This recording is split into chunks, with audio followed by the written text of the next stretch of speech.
Silvia es escritora y periodista cultural, autora de varias novelas y libros de crítica, así como de programas de televisión dedicados a la literatura, El fantasma, La lengua suelta, Nacidos por escrito, y los documentales sobre Olga Orozco, Manuel Puig y Adolfo Violeta Sáenz. En 2021 publicó Vengo a buscar las herramientas, su última novela en la editorial Corregidor. Hoy contamos con su presencia para conversar sobre Han Kang. Nos atrevimos a invitarla como lectora, no como escritora en esta oportunidad. Y bueno, le damos inicio al conversatorio Han Kang, Literatura y Humanidad. Un fuerte aplauso. Bueno, muchísimas gracias, Marco. Preciosa esta feria, es la primera vez que vengo. La Felipe ya se está convirtiendo en legendaria, tan joven. Así que un orgullo y un agradecimiento estar acá. Y además, invitarme como lectora es lo que mejor pueden hacer. En realidad, me parece que a un escritor siempre hay que invitarlo como lector. Porque un escritor no sabe lo que escribe. Entonces, hacerlo hablar de la propia obra es probablemente decepcionante. Y muchas veces lo que uno dice de lo que escribió suele ser equívoco. Incluso, por ejemplo, cuando Borges dice que su mejor cuento, él dice que, ya empiezo diciendo que Borges se equivocó, no. Pero quiero decir, para que se entienda la cuestión de la lectura y la escritura. Borges decía que El Sur era su mejor cuento. Los críticos no están del todo de acuerdo. Además, como ocurre con la lectura, y eso es lo maravilloso de la lectura es un texto viviente, mientras que lo que se escribió no se modifica. ¿No les llama la atención muchas veces? Le pasará a Han Kang, todavía es muy joven su aparición, pero ¿por qué los libros cada 10 años o cada 20 años se vuelven, libros extranjeros o de nuestra lengua a otras lenguas, se vuelven a traducir? Eso es siempre una gran pregunta. Si el texto es el mismo, ¿qué implica volver a traducir a Madame Bovary? ¿Por qué hay que volver a traducir a Borges en el siglo XXI en otras lenguas? Si el texto es el mismo. Si cuando leemos Don Quijote, nosotros leemos Don Quijote así como fue escrito. Tenemos la ventaja de contar con la lengua en la que fue escrito. Freud aprendió el español para leer el Quijote. Entonces, justamente por eso digo que lo que cambia es la lectura, porque la traducción es la lectura más profunda, ¿no? Traducir es la lectura que se convierte en cuerpo de escritura, porque es la que traslada lo leído y lo hace renacer en otra lengua.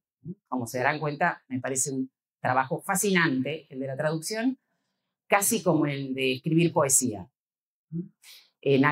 Hice algunas traducciones gozosas, por placer, no por encargo. Muchos escritores, incluso cuando se produce algún tipo de bloqueo o de blanco, para empezar a hablar de Han Kang tangencialmente, una recomendación que yo siempre doy es, aunque uno no sepa del todo la otra lengua, pero va a traducir. Cuando no hay nada que escribir, la traducción es una manera de escuchar al otro, alojarlo en la lengua y empezar, digamos, a hacer que la lengua se despierte, pero con la voz del otro, para cuando hay un espacio vacío. Por eso muchos escritores, cuando no están en esa instancia, ya sea porque despidieron una novela y eso produce un efecto de extrañeza bastante grande, o simplemente yo no soy, por ejemplo, escritora de oficio. No me levanto todas las mañanas y me enfrento con la página en blanco o no tan blanca, esperando a ver cómo puedo continuar. No sé, Carlos Fuentes, Martín Coan, tantos escritores que todos los días Martín va todos los días a un bar con su cuadernito y ojalá tuviera ese grado de obsesividad para poder terminar muchos libros. Pero en mi caso yo escribo cuando decanta una novela que se fue escribiendo en mi cabeza. Y ahí la escribo rapidísimo. Pero no escribo por necesidad mía de escribir, sino por afán de darle una narración a lo que se implantó en mi cabeza. Después, si quieren, después de Han Kang, por supuesto, les cuento lo que me pasó con mi última novela, que todavía está inédita, pero que fui a terminar el año pasado en una residencia que me gané en Francia. Han Kang, que tuvo su bloqueo o su blanco, justamente renació. Miren que estas cuestiones por algo empecé hablando de Borges. Renació leyendo a Borges. Borges fue para ella un anclaje o más bien un salvavidas de un hundimiento que nosotros, supongo, quienes hemos leído a Han Kang, lo sentimos. Es una autora que hunde, que produce un efecto de gravedad, pero al mismo tiempo, siendo, digamos, de otra cultura, de otra lengua, que tiene muchos más puentes invisibles o secretos de lo que nosotros pensamos con nuestra cultura latinoamericana. Pero ella, digamos, apelando a otro tipo de metaforización, a una prosa que aparentemente, por suerte, está muy bien traducida, la podríamos recibir con frialdad. No es frialdad, porque si no, no es que nos resulta fría y por eso nos provoca la congoja que nos provoca, sino que es como si ella corriera velos que en general la literatura al revés, vela. La ficción vela, aunque nosotros llamamos novela a las historias que leemos. En realidad, la novela es novela que vela. Que vela en los dos sentidos. Que vela desde el punto de vista de una película que cubre lo real y al mismo tiempo que vela como quien vela a un muerto, que es la realidad. Porque la realidad está vacía de sentido. La literatura lo que hace justamente, y esa es la gracia de la ficción, hoy que está en crisis, supuestamente, la ficción. Podemos hablar después de esta falsa crisis. La ficción, y ahí Han Kang entró justo, por eso creo que recibió el premio Nobel y por eso creo que además se está leyendo tan bien. Después de Borges, y hablo de Borges no solo porque es un escritor fundamental, sino porque es un escritor fundamental para Han Kang, la ficción digamos, tramita con lo verdadero. O sea, la ficción no es real, pero es verdadera. A mí me gusta mucho pensarla de esa forma. La ficción no es real, es verdadera. Verdadera porque el sentido lo es, porque hace sentido, porque uno cuando lee, como lector, termina el sentido que la ficción nos presenta para representar al mundo, ¿no? Y por eso Borges, nuevamente, y después lo dejamos y vamos a Han Kang, yo soy muy diletante, o rizomática, si quieren apelar a un concepto más francés, pero me gusta dar vueltas y vueltas hasta que llego al texto. Vieron que ahora tanto en Netflix como en las editoriales, como muchos de los booktubers, etc. Si la historia no sucedió, ¿para qué contarla? Que me parece una aberración terrible, ¿no? Basado en hechos reales. Hace poquito escribí una nota diciendo, por favor, quiero leer una novela basada en hechos irreales. Después de Borges, donde justamente lo apócrifo confirma lo existente, ¿cómo vamos a estar pidiendo la comprobación de que sucedió para ver una película o leer un libro? Y en ese sentido, pienso ya que mencioné a Freud, voy a tratar de utilizar los que mencioné para no seguir mencionando a otros. Freud tiene un ensayito muy interesante. Recuerden que Freud recibió el premio Goethe de literatura. No solo descubrió el inconsciente, sino que también era un gran escritor. Y él tiene un ensayito muy chiquito, que quizás por ahí lo pueden encontrar, porque a veces se publica en conjunto con el cuento de Eta Hoffmann. Eta Hoffmann es un escritor alemán, referente del género fantástico, siglo XVIII, realmente fabuloso, que a Piglia le encantaba también y lo utilizó para La ciudad ausente. Y Freud escribe un ensayo a partir de la lectura de ese cuento. A partir de la lectura del cuento de Eta Hoffmann, que se lo tradujo el ensayo, el cuento de Hoffmann es El hombre de arena. Y el ensayo de Freud se tradujo, en realidad en alemán es Unheimlich, pero se tradujo lo siniestro o lo ominoso. ¿Y por qué lo estoy citando? ¿Por qué me parece tan importante para seguir diferenciando lo real de lo verdadero? Porque en ese ensayo, Freud habla del efecto de siniestro. Del efecto de siniestro.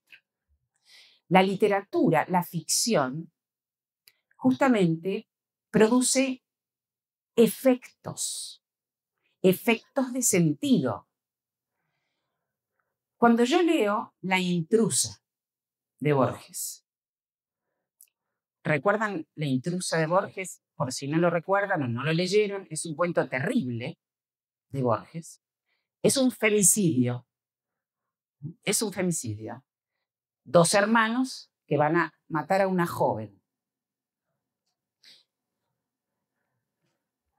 Esa joven no existe. Esa joven no es un cuerpo viviente que sufrió, a quien golpearon y a quien mataron. Por suerte. Pero sin embargo, uno lee La intrusa y no hay ninguna mujer que lo padeció. Pero nosotros como lectores recibimos el efecto del dolor, el efecto del sufrimiento, el efecto del sentido de lo que es un femicidio. Y yo agradezco que no esté basado en hechos reales. En ese sentido digo, ¿para qué tiene que estar basado en hechos reales si se puede llegar a una verdad a través de la ficción? La última cita, y prometo que será la única vez que lo cito, psicoanalítica, es lo que decía Lacan, porque lo nombré a Freud, no vamos a dejarlo a Lacan afuera.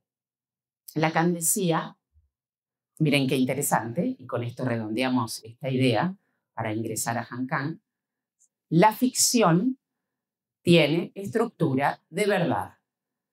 Perdón, la verdad, yo porque estoy del lado de la ficción más que de la verdad, la verdad tiene estructura de ficción. A mí siempre me sirvió y me parece muy iluminadora esa frase. La verdad tiene estructura de ficción. De allí que la ficción de Han Kang está en un borde, vertiginoso borde, abismal diría, entre lo verdadero y lo real. Es una ficción verdadera que produce el efecto de lo real. ¿Cuál es el efecto de lo real? El efecto de la verdad es justamente la significación. Algo que parece que no tiene sentido, significa. Cuando leemos Crimen y Castigo de Dostoyevsky o cuando leemos el libro que tengan ganas de leer, en muchas ocasiones seguramente les va a pasar lo que Barthes decía, es muy lindo lo que decía Barthes, van a levantar la cabeza. ¿No? Ese momento en que uno está leyendo y ¡oh! Levanta la cabeza. ¿Qué significa cuando uno levanta la cabeza? Es el sentido. En este mundo donde el sentido está cada vez más extraviado, ¿cuán necesaria es la ficción? Todo lo contrario de saber si pasó o no pasó. Si lo que pasa, ya casi no sabemos por qué y cuál es el sentido. Entonces, con ella podríamos empezar diciendo que Han Kang escribe, Han Kang es Corea del Sur. No sé si conocen un poco la historia de la división de Corea, de lo que significa Corea del Norte, Corea del Sur, ¿no? En el momento de la Segunda Guerra Mundial, cuando se hace la división, digamos, de Corea del Norte comunista, Corea del Norte, Corea del Sur fervientemente capitalista, pero con muchas matanzas. La de 1948, la de 1980, que le tocó vivir a Han Kang. La de 1980, justamente, le toca vivir a ella casi como, aquí no me gustan las autorreferencias, pero como, en mi caso, la dictadura militar argentina. Es decir, yo tenía 10 años en tiempos de la dictadura militar. También escribí una novela de una nena de 10 años en tiempos de la dictadura. Y Han Kang tenía 10 años en 1980. Y las dos matanzas y los dos episodios históricos muy fuertes de Corea del Sur, ella los va a retratar, y por eso podemos pensar en su obra. Su obra es vasta, a pesar de ser una premio Nobel muy joven. Nace en 1970 Han Kang, pero tiene novelas más sociales, que son bravas, desde el punto de vista de lo real y lo verdadero, porque lo real se mete como contexto histórico. Estoy hablando de actos humanos y siempre es difícil decir adiós. Actos humanos, es muy interesante que le haya puesto como título Actos humanos, porque ella le pone como título Actos humanos para dar cuenta de lo más inhumano. Es como cuando Griselda Gambaro escribe un librito precioso, no es tan conocido, de textos un poco personales, que se llaman Escritos inocentes. Nada de inocentes. Por eso ya el pacto de lectura, cuando uno toma Actos humanos, lo que se da cuenta es que en el fondo el crimen es humano. Es muy difícil la lectura de esos dos libros que mencioné, por el contexto, como les dije antes, el paralelo con nuestra historia, porque en un momento hasta son 30.000. Y a nosotros argentinos el número nos rebota implacablemente. Los matan en un estadio. Ahí nos vamos a Santiago de Chile. No deja de ser estremecedor. Ella misma, cuando vino a la Argentina, ella vino a la Argentina mucho antes de ganar el premio Nobel porque se la publicó La Vegetariana aquí, por primera vez en español. Ella escribe La Vegetariana en el 2007, acá se publica en el 2013. Viene Han Kang conoce la Argentina, conoce también otros países latinoamericanos, y en su momento ella lo manifestó a la prensa. Vieron que habla poco, no, es muy, no es, yo no diría tímida ni cauta, sino que tiene una relación con la lengua muy especial. Es como si la lengua fuera una especie de suero, ¿no? que va destilando gotas que son frases, ¿no? que dan vida. Entonces, es un goteo la lengua de Han Kang. Y cuando ella vino acá dijo, por fin me entienden. En Corea del Sur no se sintió comprendida. Porque ella tampoco supo, y lo dijo años después, qué había escrito. Ella no se consideraba feminista, no tenía, digamos, ninguna pretensión política de literatura activista desde el punto de vista de lo vegetariano, como puede ser acá Agustina Basterrica con Cadáveres exquisitos. Y entonces fue muy interesante la devolución y la incomprensión de la autora de aquello que le estaban diciendo que había escrito. Un éxito total que ella no comprendía. No es que no comprendiera el éxito, no comprendían la lectura.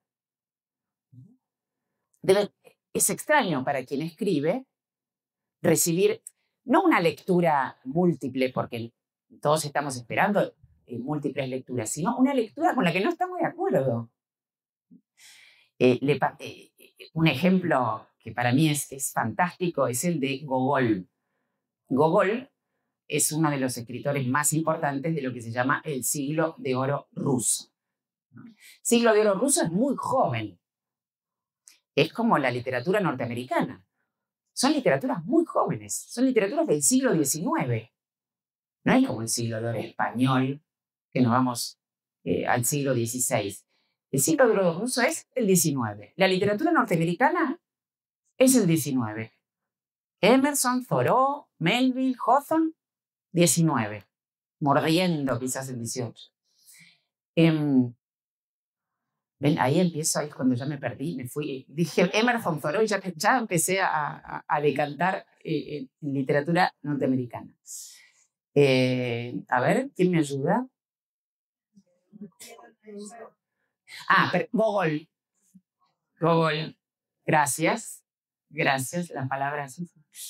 Gogol, que es uno de los principales escritores del siglo de oro ruso, el preferido de Nabokov. Gogol escribe Almas muertas,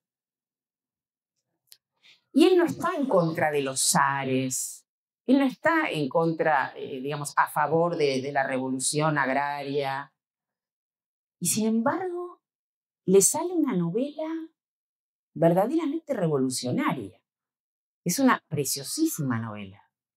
Pero cuando él se da cuenta que escribió con la mano derecha una novela que se lee desde la mano izquierda, le pidió perdón por lo que había escrito. Realmente se escindió por completo de lo que había escrito. Se tuvo que ir, se fue a Jerusalén, enloqueció, quiso redimirse para decir, yo no pude haber escrito esto. Y entonces se puso a escribir Almas blancas para ver si se corrigía a sí mismo, hasta moralmente, y le volvió a salir negra.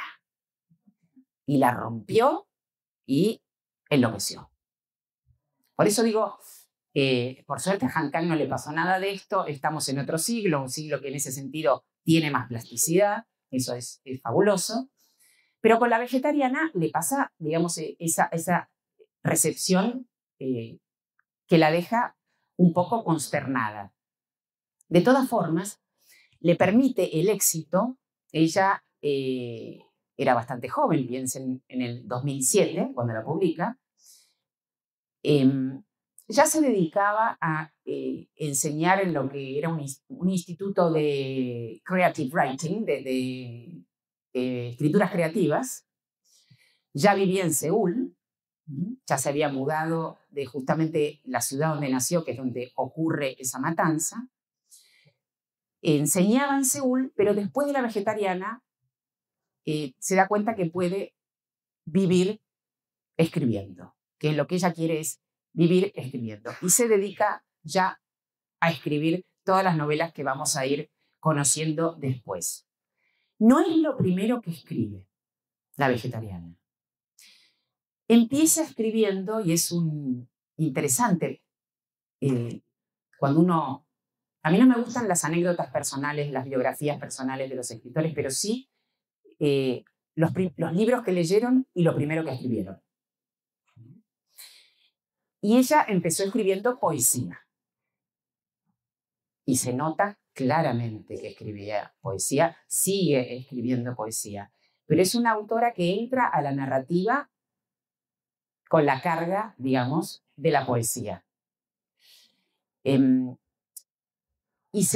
por ejemplo, Silvina Ocampo. Silvina Ocampo, nosotros notamos en sus cuentos la presencia de la poesía. Y prácticamente, si uno va a la biblioteca de Silvina Ocampo, tiene la misma cantidad de tomos para los cuentos que la cantidad de tomos para su poesía. De paso, los invito mañana, creo que a las 3 de la tarde, voy a hablar de un libro muy especial de Silvina Ocampo, que no está ni en los tomos de poesía, ni en los tomos de cuentos, sino que está solito y se llama Invenciones del Recuerdo. Las Invenciones del Recuerdo es su autobiografía. Porque cuando uno cuenta su vida, inventa los recuerdos. De nuevo, la ficción como sostén, digamos, de una historia real a través de recuerdos ficticios. Ella empieza escribiendo poesía. Yo les traje un libro de poemas para que escuchen esa poesía. El libro es bilingüe. Si tienen la suerte de haber empezado a aprender coreano, que hay unos cuantos que han empezado a aprender coreano porque es una lengua muy interesante, ya habría que empezar a hablar del coreano para entender la posición subjetiva en la lengua coreana. Cada lengua tiene una posición subjetiva que nos excede a nosotros. Nosotros habitamos una lengua que ya viene con muchísimas connotaciones y marcas. El coreano fue una lengua de resistencia. Fue una lengua que le vino a pelear al imperio japonés milenario. Entonces es una lengua que modifica el estatuto de los propios habitantes. Es como, nosotros no somos japoneses. Es un desprendimiento del imperio. Y al mismo tiempo tiene mucho de oralidad. Es una lengua muy oral. O sea, yo no sé hablarla, pero sí hablé mucho con personas coreanas. Incluso hice un taller de Hankang en el Instituto Coreano de Buenos Aires, que es precioso, que enseñan gratuito a aprender coreano. O sea que muy pronto seguramente haré. Y cuando una lengua tiene eso de la oralidad, implica ya otra forma de lectura, una lectura masiva, no erudita, no, digamos, del claustro. Es como cuando Dante hace esa operación increíble de escribir la comedia, porque la Divina Comedia se llamaba la comedia, después le llegó el epíteto de divina. Cuando él escribe la comedia, dice, yo, siglo XIV, yo no voy a escribir en latín, porque yo quiero que me lean las mujeres, que me escuchen, porque la literatura era muy comunicada, digamos, leída, recitada.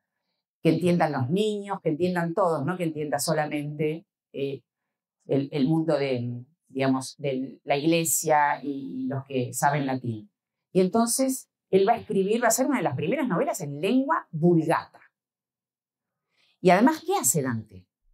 Inventa una rima, que es el terceto rimado, lo inventó Dante para la Divina Comedia, de forma tal que aquellos que no saben leer, por una cuestión del efecto de la rima, lo puedan aprender de memoria, como una canción. Y así lo aprendió Boccaccio, digamos, el autor del Decamerón, y lo recitaba al pueblo, y para que terminar la historia, y Boccaccio fue quien le puso Divina. La Divina Comedia es una combinación de Dante con Boccaccio. Pero quiero decir, la lengua que estamos acá frente al coreano no es menor. La historia de la lengua de Han Kang. Como, por ejemplo, acá estamos en una feria que tiene muchísimas editoriales independientes. ¿Qué significa el auge de las editoriales independientes? Que ya no queremos más gilipollas de anagrama. Que queremos nuestras palabras que tienen nuestra historia. El afecto y el efecto de la pertenencia, digamos, a una lengua. Nosotros somos seres del lenguaje. No tenemos otra manera de estar en este mundo.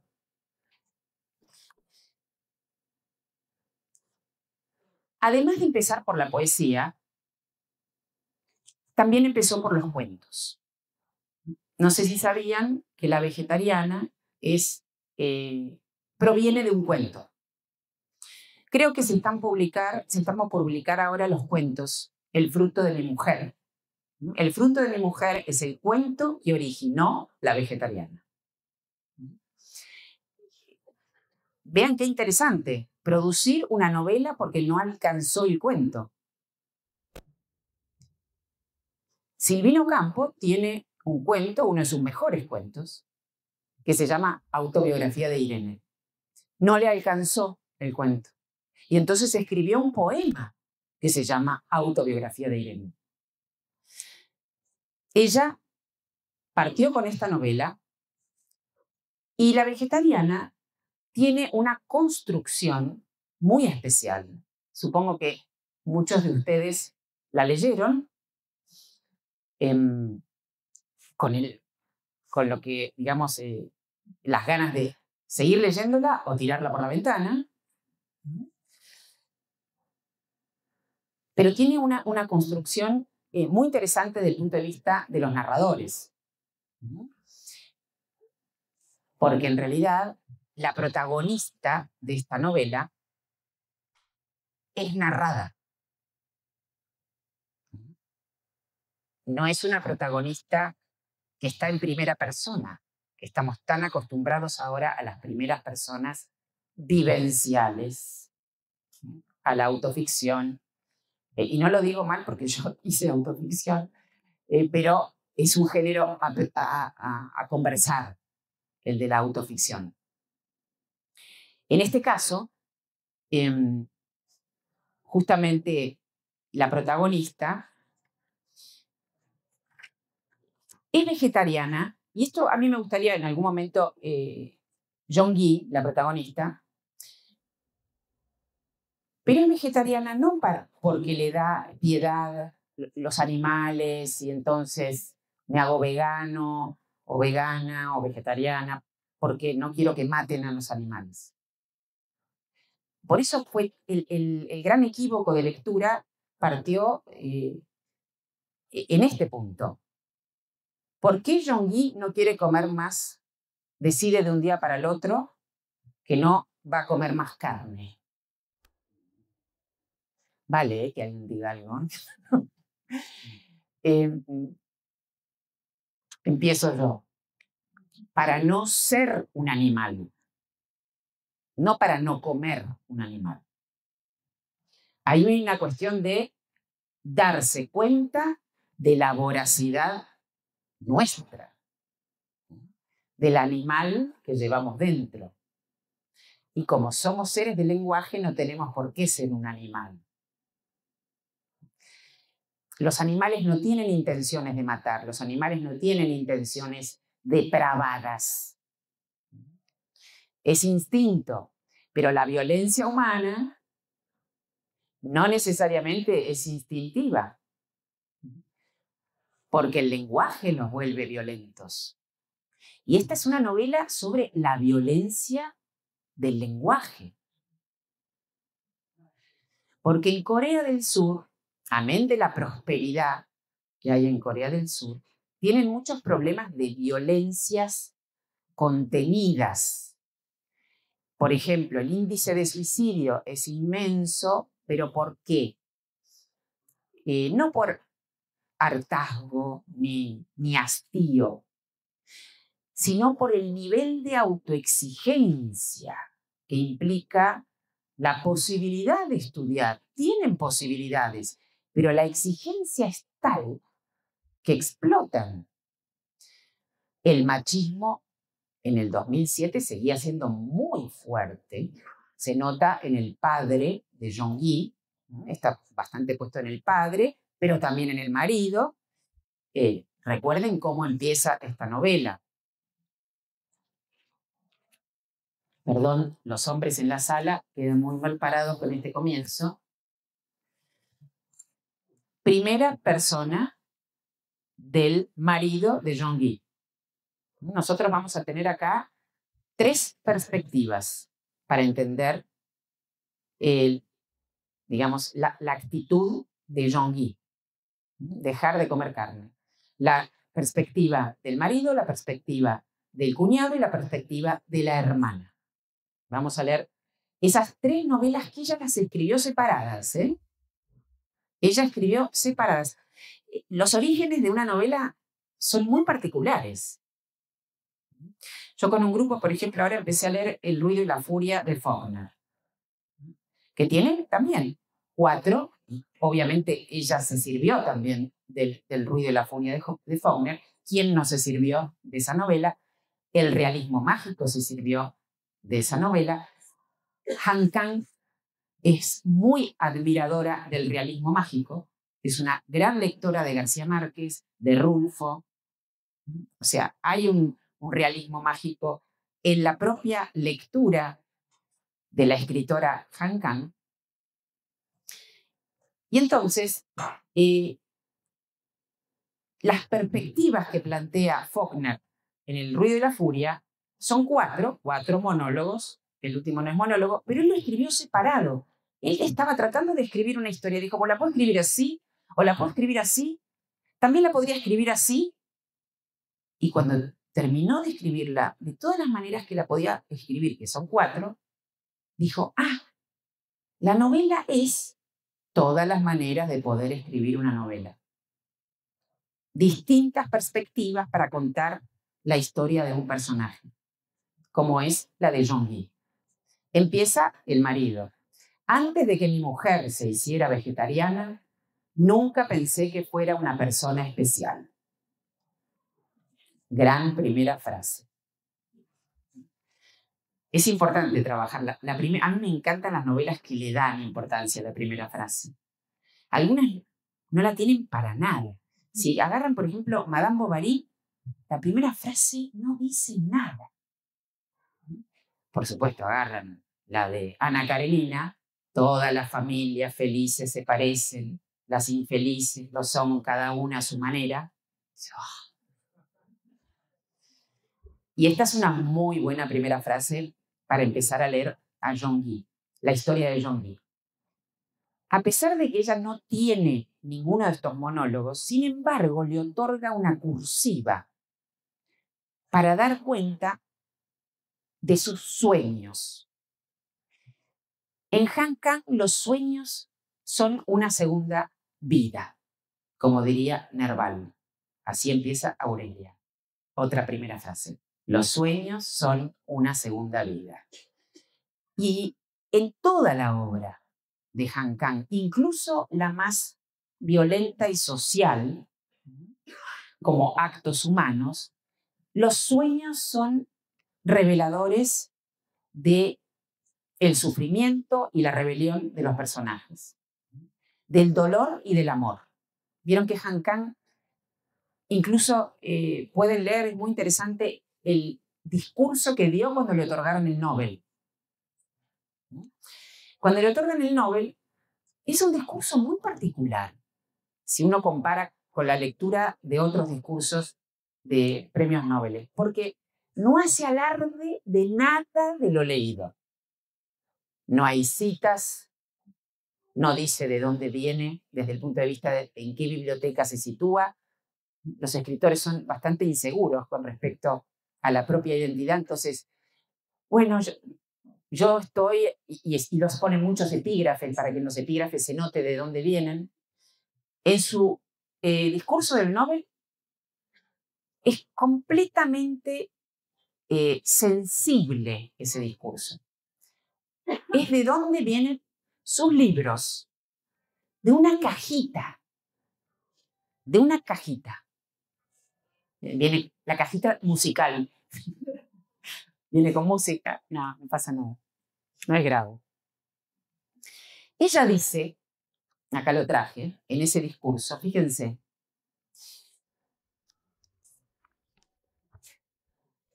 el pasado enero, así empieza el discurso del Nobel. ¿Lo leyeron? ¿Alguno lo leyó? Bueno, está en internet. Leo simplemente lo que más me llamó la atención. Ella va a explicar en el discurso, por eso es interesante que lo tengan presente, cómo escribió cada uno de sus libros. Cómo escribió Actos Humanos, cómo escribió Imposible decir adiós, cómo escribió La vegetariana, cómo escribió Blanco, cómo escribió La clase de griego, que es el que más me gusta. Lo dije.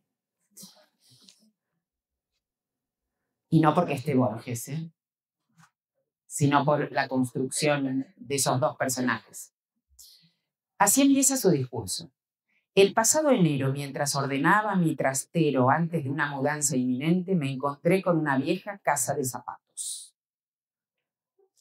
En ella, las mudanzas son una marca importante. Es una pequeña, jovencita, una niña que se mudó muchas veces. Y eso significa armar y desarmar casas, perder y tener que inventar otra vida. Las mudanzas pueden favorecer a un escritor de novelas. Cada novela es una mudanza. Uno se muda de época, se muda de personajes, se muda de casa, se muda a veces hasta de lengua. Entre la pila de diarios había un panfleto con las palabras «Un libro de poemas», escritas a lápiz en la portada. El cuadernillo era delgado, 5 hojas de papel A5 tosco dobladas por la mitad y encuadernadas con grapas. Había añadido 2 líneas en zigzag debajo del título, una línea que ascendía en 6 pasos desde la izquierda, la otra descendía en 7 pasos hacia la derecha. Era una especie de ilustración de portada. El año 1979, o sea, ella tenía 9 años, y mi nombre estaban escritos en la parte posterior del libro, con un total de 8 poemas escritos en las hojas interiores por la misma mano prolija y a lápiz que en las portadas delantera y trasera. 8 fechas diferentes marcaban la parte inferior de cada página en orden cronológico. Los versos escritos por mi yo de 8 años eran adecuadamente inocentes y sin pulir. Pero un poema de abril me llamó la atención. Se abre con las siguientes estrofas. Esto le puede pasar a cualquiera de nosotros, ¿no? ¿Quién no garabateó un poema de chiquito que aparece en alguna caja a la hora de mudarnos? Pero ella destaca la página de abril, un poema de abril que dice así: niña de 8 años. ¿Dónde está el amor? Está dentro de mi pecho palpitante y palpitante. ¿Qué es el amor? Es el hilo de oro que une nuestros corazones. Ya de pequeña está ese hilo. Ese hilo va a estar, ese hilo de oro va a estar Yo lo veo en todos sus libros. Es como si encontrara el filamento de esa ilusión de amor. De amor, como bien dice el encuentro de hoy, a la humanidad. No de amor, una novela de amor. Estamos hablando del amor a la humanidad. Es como cuando tengo una compañera que se hizo hasta una remera con esa frase. Cuando Bartleby, que es una de mis novelas favoritas de Melville, una novela chiquitita así, 50 páginas, digo, si no la leyeron, traducida por Borges. Bartleby, el escribiente. En un momento dado, que es una... perdón, está muy bien que venga Bartleby, el escribiente, acá, porque se ha comparado la vegetariana con Bartleby. Muchos han comparado la vegetariana con Bartleby. La vegetariana, Jean-Guy, decide no comer carne. Decide casi desaparecer, volverse cada vez más flaca y hasta atentar contra su vida. Bartleby, el personaje de Melville, el autor de Moby Dick. Moby Dick tiene 1000 páginas. Bartleby tiene 50. Moby Dick intenta lidiar con lo inconmensurable, con el mal y con lo inconmensurable. Bartleby intenta lidiar con lo irreductible. ¿No? Son como muy interesante la relación entre esas dos novelas. Y Bartleby tiene una frase. No es que él no come carne, porque está en el siglo XIX y está en Wall Street, créanlo o no. Melville ya escribe una novela de la alienación en Wall Street en 1850. Entonces, es el equivalente de no comer carne, decir, y es la frase que va a decir durante toda la novela, preferiría no hacerlo. Agreguen, preferiría no comer carne.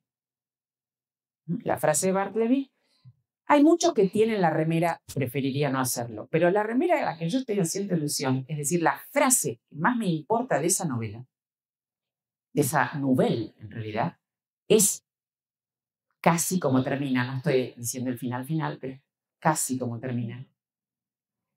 Que uno llega a esa frase, es tan simple la frase, pero eso implica la lectura. Que una frase, dicha así nomás no significa nada, pero si uno recorrió todo el libro, esa frase significa todo. Y la frase de Melville es, oh humanidad. ¿Cómo diciendo? ¿A dónde estás? Te perdiste. Oh humanidad. Y para mí, Han Kang está todo el tiempo diciendo esa frase. Y preguntándose en qué momento se perdió, se cortó ese hilo dorado. Ese hilo de amor al prójimo, convertido en un odio capital. Fíjense cómo termina el discurso del Nobel, porque retoma, les aconsejo que lo lean entero, pero aquí voy al final, retoma al final ese poema que encontró en la cajita y dice, en el panfleto que descubrí en la vieja caja de zapatos en enero pasado, mi yo del pasado, escribiendo en abril de 1979, se había preguntado, ¿dónde está el amor? ¿Qué es el amor? Mientras que hasta el otoño de 2021, cuando se publicó Imposible decir adiós, había considerado que estos dos problemas eran los fundamentales para mí. 2 puntos. ¿Por qué el mundo es tan violento y doloroso? Y sin embargo, ¿cómo puede el mundo ser tan hermoso? Durante mucho tiempo creí que la tensión y la lucha interna entre estas frases Era la fuerza impulsora de mi escritura. Desde mi primera novela hasta la más reciente, las preguntas que tenía en mente siguieron cambiando y desarrollándose, aunque estas fueron las únicas dos que permanecieron constantes. Pero hace 2 o 3 años comencé a tener dudas. ¿Realmente había comenzado a preguntarme sobre el amor?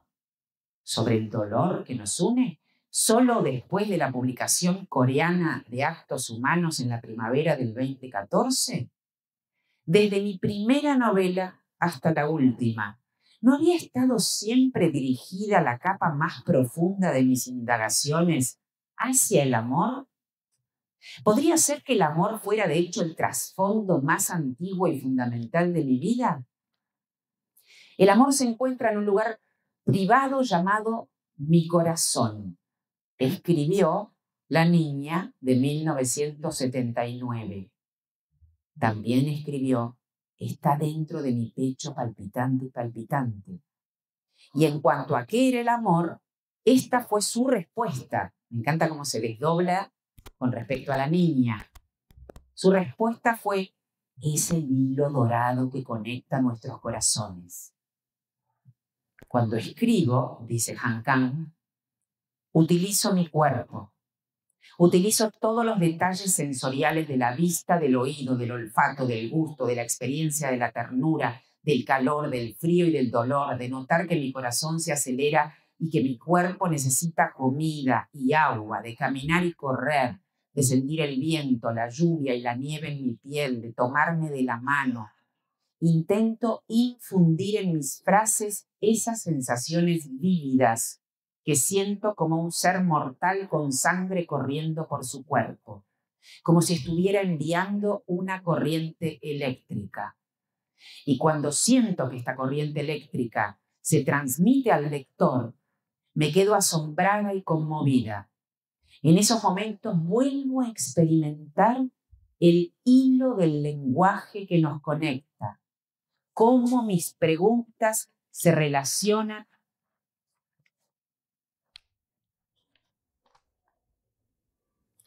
con lectores a través de esa cosa eléctrica y viva.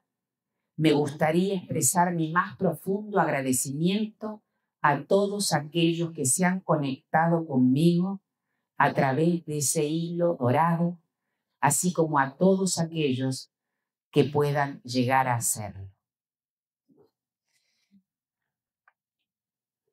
Yo podría seguir hablando mucho, pero cada vez que la palabra de Han Kang aparece, se produce un efecto de emoción, porque es una palabra, como dije al principio, muy en el borde, no de la tragedia, sino en una suerte de límite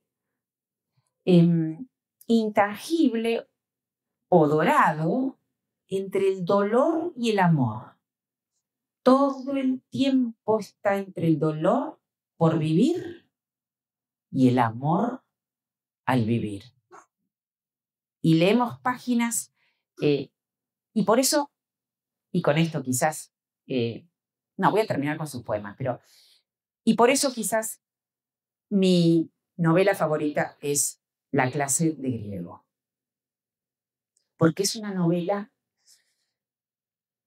que bascula más hacia el amor. Es la que más tiende al amor. Pero al amor en circunstancias de muchísima adversidad.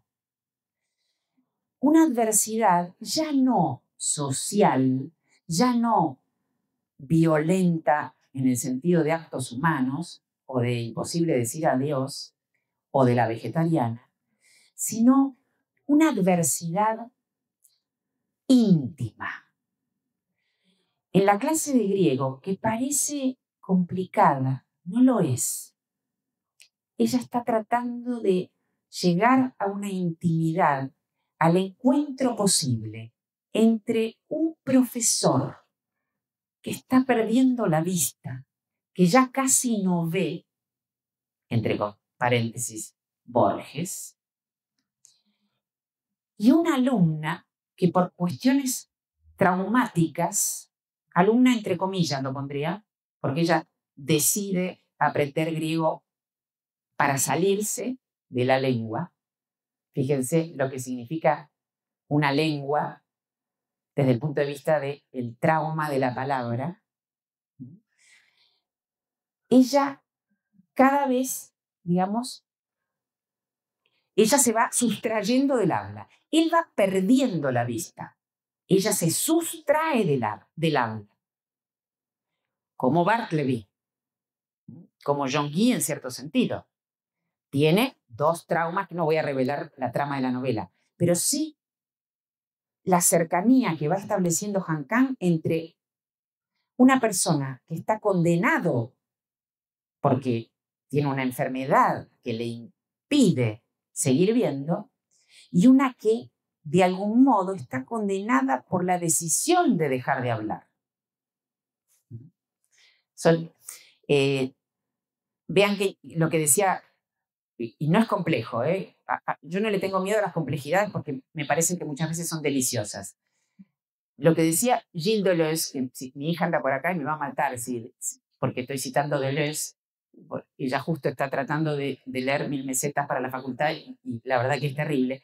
Pero Deleuze tiene algunos textos muy interesantes sobre literatura.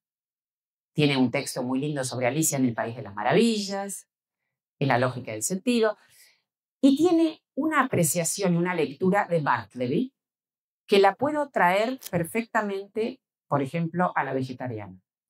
Cuando Bartleby dice, preferiría no hacerlo, y se lo dice a su jefe y a los compañeros de la oficina, y bueno, es como si ustedes empiezan a decir, me llenas este formulario y preferiría no hacerlo. ¿Me vas a buscar un cafecito? Preferiría no hacerlo. En esta fórmula polite, así como de respetuosa, entre comillas, hacia donde va Bartleby es preferiría no vivir. Es justamente es el retiro de preferir no hacerlo. ¿Y qué dice entonces Deleuze? Deleuze dice, no es que es un vago de mierda que no quiere hacer nada. No es que no tienen, ahí está, estaba buscando la frase de Deleuze. No es que no tiene nada de voluntad. ¿Cómo? Invertí la frase. Tiene voluntad de nada. Tiene voluntad de nada. Y esa es su resistencia. Acá es lo mismo. No puedo hablar.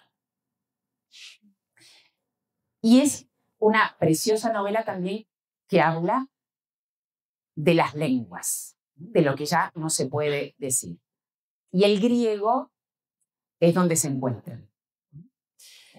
Voy a terminar porque se ve que yo puedo seguir, pero quiero terminar con aquello que ella empezó, es decir, con sus poemas. Hay otro libro precioso que se llama Blanco, que empieza con una lista de todo lo blanco. Cuando encuentren el color blanco, que está muy presente en todas sus novelas, hay nieve en muchas de sus novelas, una nieve muy joyciana, porque como terminan Los muertos de Joyce con esa nieve que aúna los muertos y los vivos, ella en un punto está también en esa, intentando reunir los muertos y los vivos. El blanco en Corea es el color del luto, no es el negro. Digo, porque fíjense cómo cambia la significación. Tiene un libro que se llama Blanco, que es difícil también desde el punto de vista de lo que ella quiere confrontar de la vida con la lengua, porque ella tuvo una hermanita que murió al nacer. Entonces, en algún momento, ella se consideró que Han podría no haber existido si esa hermanita no moría y seguía viviendo, ¿no? Como que hay un blanco en ese espacio que dejó la muerta. Y con la novela va a buscar esa hermana. Digo, por si no la leyeron, es muy bella novela.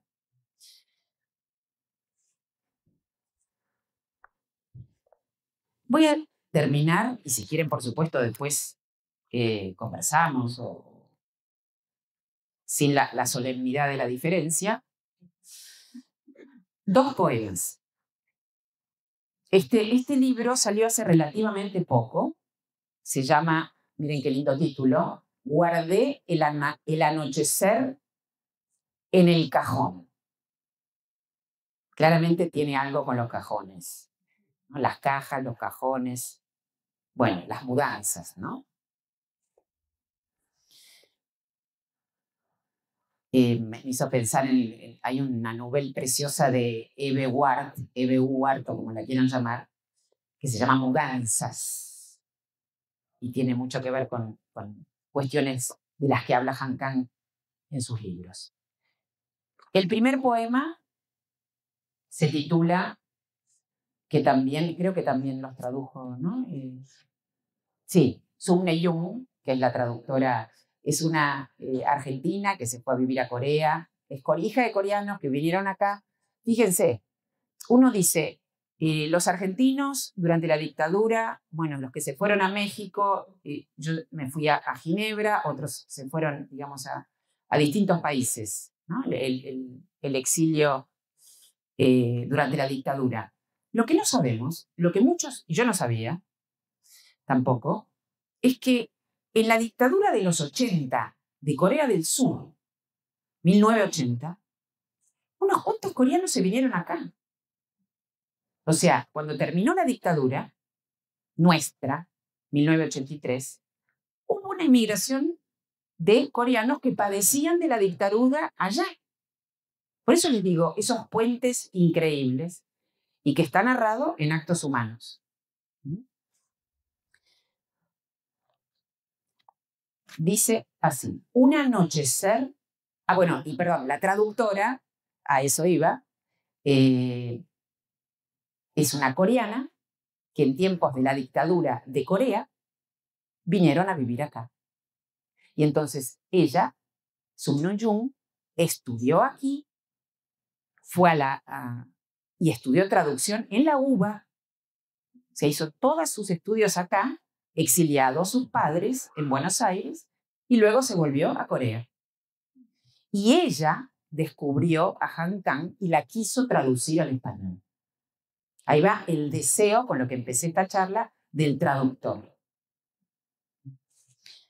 Que no es un encargo. Ella quiso que la lengua nuestra conociera esta autora. Un anochecer, yo. Un anochecer, yo miraba elevarse el vapor de mi cuenco de arroz blanco. Entonces supe que algo se había ido para siempre, que ahora también se estaba yendo para siempre. A comer, y me comí el arroz.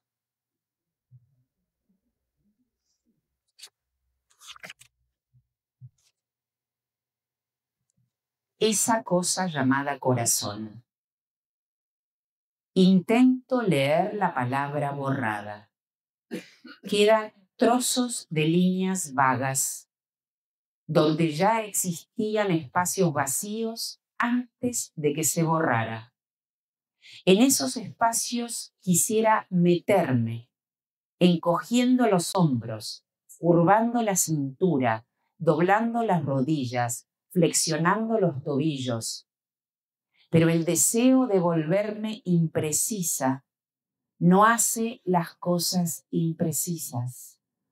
El cuchillo a medio borrar abre longitudinalmente mis labios y mi lengua se enrolla y retrocede buscando una oscuridad más profunda. ¿Ven cómo piensa la lengua? No solo la historia, Es decir, ¿hay posibilidad de que las palabras se borroneen un poco para meterme en ese blanco donde no está la violencia de la palabra cuchillo? Como si ella buscara un lugarcito que dice yo y meterse ahí. Y la última, que a mí me encanta esta, es muy especial. No sé si conocen a un artista plástico, Mark Rothko. Mark Rothko. Si no lo conocen, es un muy importante artista plástico. Ya se suicidó hace un tiempo, era de Lituania, se fue a Estados Unidos. Es un referente importantísimo de cómo se manejan los colores. A Han Kang le encanta Mark Rothko. Casi les diría que su obra podría estar, en la tapa podrían estar los cuadros de Rothko, porque es ese borde entre el amor y el dolor, un color y otro color. Miren qué lindo lo que escribe. Mark Rothko y yo. La muerte en febrero. Aunque no hace falta que lo aclare, no existe relación alguna entre Mark Rothko y yo. Él nació el 25 de septiembre de 1903 y murió el 25 de febrero de 1970. Yo nací el 27 de noviembre de 1970 y todavía sigo viva. Sin embargo, a veces me pongo a pensar en el tiempo de 9 meses que separan su muerte y mi nacimiento. Días antes o después de esa madrugada en que él se abrió las venas de las manos en la cocina anexa a su taller, mis padres fundieron sus cuerpos. Ven de nuevo. El suicidio y el éxtasis, y el orgasmo, y el nacimiento. Mis padres fundieron sus cuerpos y poco después una mota de vida apareció en el útero tibio cuando en un cementerio de Nueva York al final del invierno el cuerpo de Rothko no se había corrompido todavía. No es para maravillarse, sino para entristecerse. Siendo solo una mota, sin tener aún un corazón que late, sin saber lo que es el lenguaje, lo que es la luz, ni las lágrimas, me estaba formando dentro del útero sonrosado, cuando entre la vida y la muerte, febrero, una herida abierta, resistió y resistió hasta que empezó a cicatrizar por fin, cuando dentro de la tierra, a medio derretir y por eso más fría, la mano de Rothko no se había corrompido todavía. Bueno, terminamos con el temblor Han Kang. Gracias.